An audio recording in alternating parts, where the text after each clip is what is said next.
এটা তোমাদের শেষ পরীক্ষা। এটা দেখতে পাচ্ছো যে আছে একটা ক্যাটফিশ। ক্যাটফিশটা এখানে দিয়ে দিলাম, আর এইটা হলো তোমাদের ভাগ্যের চাবি। এই তো এবার আমি চাবিটা এর মধ্যে দিয়ে দিলাম। এখন তোমাদের মধ্যে যে কেউ নিজের হাতে তুলে যে আমাকে চাবিটা দিবে সে আর্মি টেলিং এ নির্বাচিত হবে।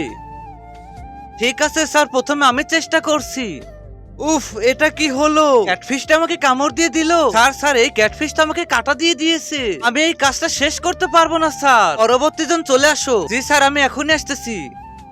না স্যার, আমার ভয় লাগতেছে, যদি ও আমাকে কামড়ে দেয়। না স্যার, আমার দ্বারা সম্ভব না। আরে তোমাদের দ্বারা কিচ্ছু হবে না, পরের জন আসো। স্যার, ওনারা দুইজনে যখন এত ভয় পেয়েছে এবং পারেনি, তাহলে আমি কি করে পারবো? এটা আমি করতে পারবো না। তাহলে তুমি আর্মি হতে পারবে না। পরবর্তী জন আসো। জি স্যার, এখনই আসতেছি। স্যার, যদি এটা গরম পানিও হতো তবুও আমি হাত দিতাম, কিন্তু এই মাছটাকে দেখে আমার ভয় পাচ্ছে। আমি এই পানিতে হাত দিতে পারবো না, দুঃখিত।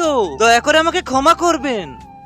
তোমরা সামান্য একটা কাজ করতে পারছো না আর এসেছো আর্মি হতে? সবাই নিজের জায়গায় ফিরে যাও। পরবর্তী জন আসো। ঠিক আছে স্যার। তুমি কি ফ্রি ফায়ার কে ভালোবাসো নাকি তোমার বাবা মাকে ভালোবাসো? যদি বাবা মাকে ভালোবাসো তাহলে চ্যানেলটি লাইক কমেন্ট সাবস্ক্রাইব করো। আর লাইক কমেন্ট সাবস্ক্রাইব না করলে বুঝবো তুমি বাবা মাকে ভালোবাসো না। আর 1 কি 2 কমেন্ট করে জানাও। আমার স্বপ্ন পূরণ করতে হলে যেভাবে হোক চাবিটা তুলতেই হবে।